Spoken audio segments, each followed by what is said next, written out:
O'riqlayotganligingizdan derak beradigan badanning 5 cho'ng inkasini deb beray. Mushuning orasidagi qaysi birisi 2-3 sizda ko'rilgan bo'lsam, men endi bek yaxshi o'riqlab ketadi ekanman deb ko'nglingizni xotirjam qilsangiz bo'ladi. Birinchisi, ishtaharingiz turaqlashishga boshladi. Bu nima degan gap? İştaha turaqlashdi degan gap, qon shakarimiz turaqlashdi degan gap. Qon shakar turaqlashdi degan gap, badandagi insulinniki xizmat besimi yenikildi degan gap. Onun xizmat besimi yenikildi degan gap, badanda endi bek chiqmaylar, yig'ilib olmaydi degan gap.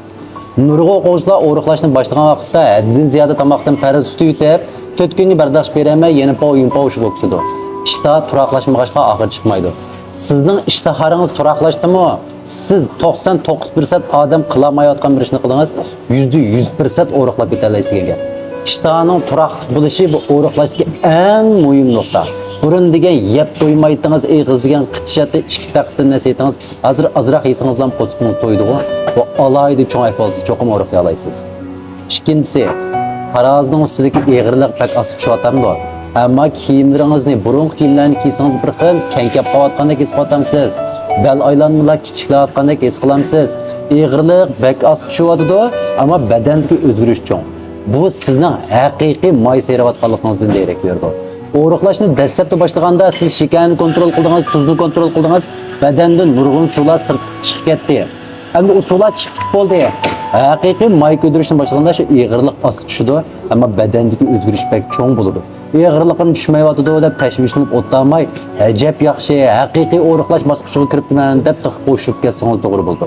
Qat'iy tashvishlanmang. Uchinchisi, cho'ng kichik tarat ravollashyotidi, normallashyotidi. Burun ya ishingiz bek surdi, ya qavziyat bo'lib qolsiz.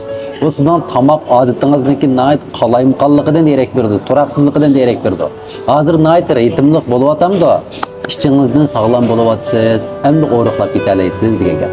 To'rtinchisi, burun nayt o'xshagan tuzluq yoki achchiq chung ko'vi tomoqlarga shunda havsingiz va 2 kunda bir yemisini tura olmaysiz. Hozir his qildingizmi bir xil yemisingizmi bo'laverdi. Hatto och narsalarni yesingiz sal qiynalgandek his qilasiz. Hozir bag'ansir tabiiyrak bo'lgan.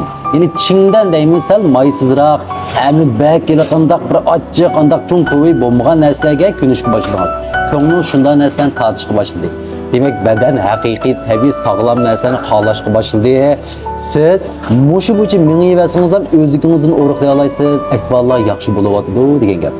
5-si, qo'saqlaringizni mijib yiqing. Burun nayt chin qo'saqlar hozir sal bo'shayotamdi. Qo'saq tarafdagi joyil maylar erishga boshladi degan gap. Mushu bo'yicha davomlashtirsangiz ham sizning qo'saq muskullaringizni ko'rib ketadi. Mushu 5 ishning orasida qaysisiga yuz berayotgan bo'lsa, men %100% o'riqlay olganman deb xotirjam bo'ling. Tarozining ustiga chiqib tashvishlanib yurayvermang. Planingizni buzib olmang. Qog'ini vaqt bilan bog'liq davomlashtirsangiz ham cho'qim o'riqlay olasiz. Mana ishining o'zingizga ishlang.